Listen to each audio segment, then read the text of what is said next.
Bienvenue Jérôme. Alors tu traites tous ces sujets-là.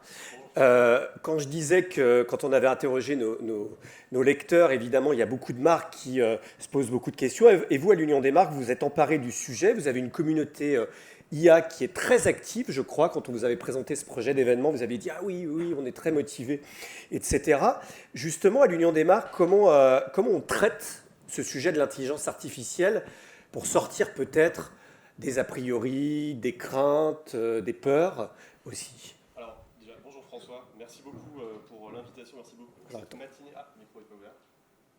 Et voilà. Merci beaucoup, là c'est mieux là. Effectivement, on est ravis d'être présent à l'Union des marques ce matin et merci aux écoles parisiens de nous accueillir. Effectivement, je vais resituer rapidement en 30 secondes l'Union des marques. On est une association professionnelle. On s'occupe effectivement des marques. On représente 250 entreprises. C'est à peu près 1500 marques sur le marché. Toute taille, tout secteur d'activité. Et alors à l'IA, à l'UDM, c'est quoi concrètement? Déjà, ça va être un axe stratégique primordial qu'on a pris en main. Parce que les marques, évidemment, l'ont pris en main et les parties prenantes l'ont également pris en main. C'est aussi un sujet qui va être transverse parce qu'on va l'aborder, tu l'évoquais, dans la communauté IA, mais pas que. On va l'aborder sur l'ensemble de nos verticales business, donc ça va être déployé sur l'ensemble de nos verticales business. Et donc concrètement, on va l'aborder via 3 axes. Le premier, bien effectivement, c'est via les communautés très riches où les marques, les membres de tout échelon dans l'organisation peut participer. C'est vraiment un écrin d'échange pour elles. Via nos outils également, parce qu'on développe un nombre d'outils tout au long de l'année qui sont très larges. Ça part des livres blancs aux guides et à tout ce qui peut se faire, qui peut enrichir la galaxie pour les différents interlocuteurs des marques. Et puis ça va être via les formations qu'on a, qu'elles soient synchrones, asynchrones. On a un panel de 80 formations tout au long de l'année qui s'est dispensé. Et en 2025, 20% d'entre elles, justement, et parler d'IA. Alors justement, le sujet, c'est quoi la maturité aujourd'hui des annonceurs sur l'intelligence artificielle? J'imagine que les très grandes entreprises, c'est beaucoup plus simple que les plus petites, parce que chez vous, à l'Union des marques, vous n'avez pas que les très grandes entreprises. Non, on représente effectivement, je disais, toute taille, tout secteur d'activité. 60-70% d'entre elles, ça va être des grands groupes, mais on a 30% qui sont des PME, des ETI. Néanmoins, ce qu'on voit, c'est que clairement, il y a une envie d'industrialiser qui est extrêmement forte. Même si ça reste très hétérogène. Nos communautés, elles vont grandir sur l'IA, elles vont grandir aussi en besoin, je pense à besoin de suivi, en termes de KPI, en termes de cadre notamment, pour la définition des différents usages. Alors concrètement, pour continuer à grandir, elles ont besoin de quoi? Il y a 2 points en tout cas qu'on observe et sur lesquels on revient et sur lesquels les marques reviennent très fort au cours des derniers mois. Évidemment, c'est la rentabilité, des investissements colossaux qui ont été annoncés, aussi bien en public en début d'année, je pense à l'événement du mois de février, qu'au sein des différentes entreprises, mais pourtant elles cherchent cette rentabilité. Voilà, c'est encore un axe qui est très fort. Deuxième, c'est toute la partie préoccupation éthique et juridique, là aussi qui est très présent. L'IA, c'est un vrai levier structurant pour le marketing, pour le retail, pour l'expérience client de manière générale.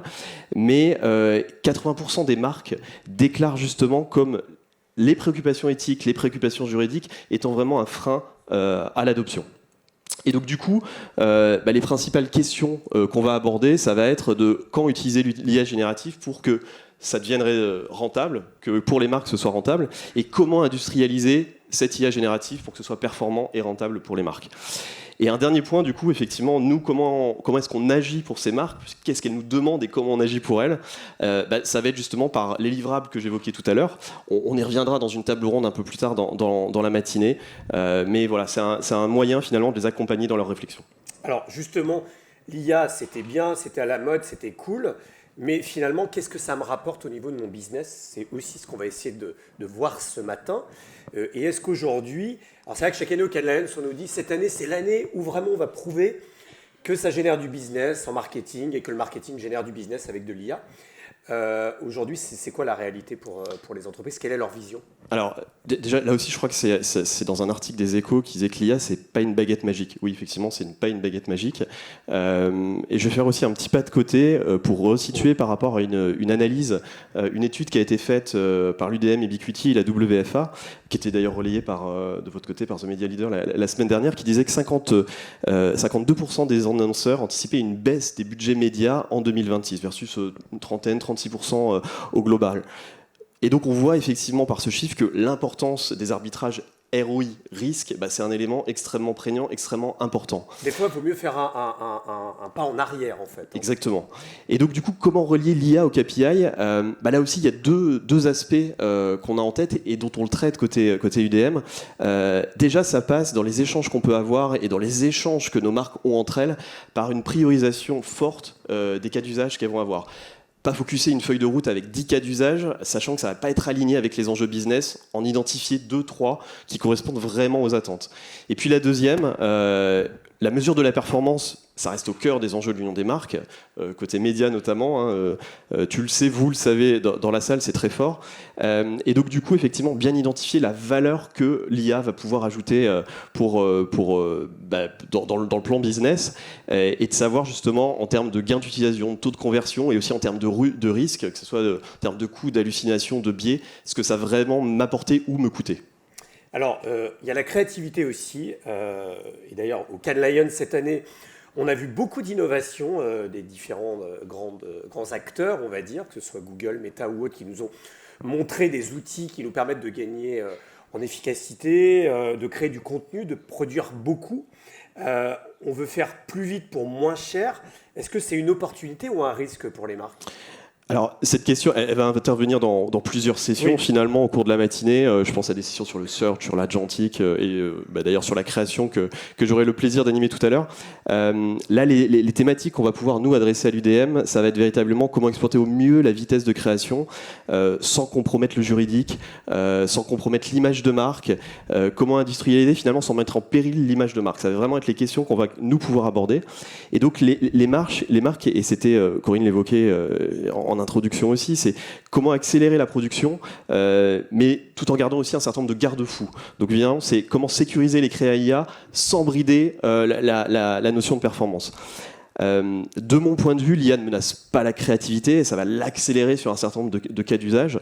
Et j'ai une illustration qui m'a frappé. Il y avait l'événement d'Artefact il y a 2 semaines, et avec une intervention notamment de LVMH qui mettait vraiment en avant l'IA au service de la force créative.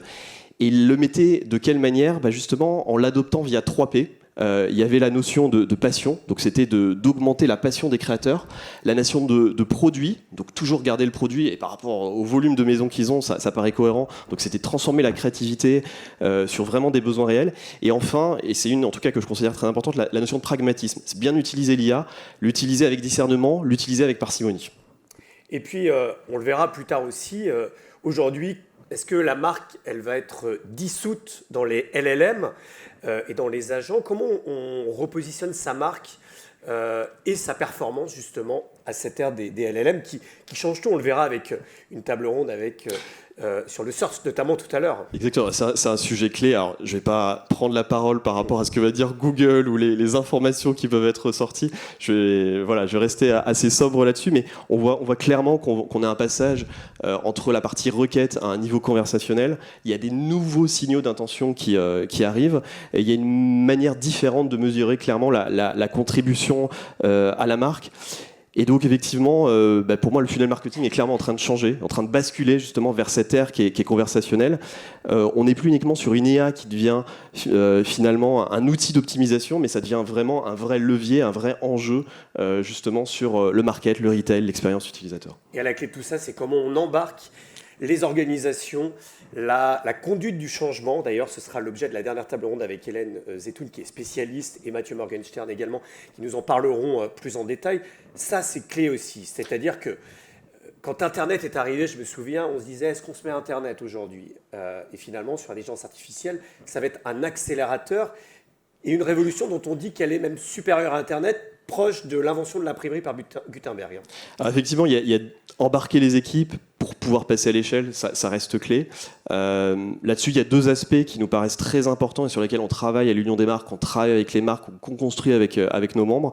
Ça va être cette notion de gouvernance claire et de formation effectivement des équipes. Comme tu le disais, ça va être un vrai basculement, une vraie révolution, un changement de paradigme. Beaucoup d'offres d'emploi pour des Head of IA par exemple. Oui, ça fleurit, des Chief IA Officers, etc., qu'on voit arriver dans les organisations. Pas forcément évident à situer tout le temps, mais effectivement, on le voit fleurir de plus en plus. Alors on n'est plus dans cette phase effectivement de test and learn. Aujourd'hui, c'est vraiment transformer nos organisations, transformer les équipes, et on est passé vraiment au-delà de l'expérimentation à présent. On est vraiment sur cette notion de cibler et de construire pour pouvoir cibler des cas d'usage les plus concrets, être dans cette ère de la rentabilité, et tout en gardant aussi pour les équipes cette notion de maîtriser et mesurer dans l'expérimentation. Qu'est-ce qu'on peut attendre pour 2026 ? Ça va être quoi la prochaine révolution selon toi ? Déjà, c'est une révolution qu'il faut construire avec nous. Donc déjà, rejoignez, pour les marques qui sont présentes, rejoignez l'Union des marques pour nous aider à construire cette révolution. Il y a un petit formulaire à la sortie si vous voulez. Et puis on pourra parler ensemble de gouvernance, de rentabilité, d'efficacité et de tout ce qui va être évoqué ce matin. Eh bien, merci Jérôme, on te retrouve Merci tout à beaucoup l'heure. François. Pour parler de créativité notamment.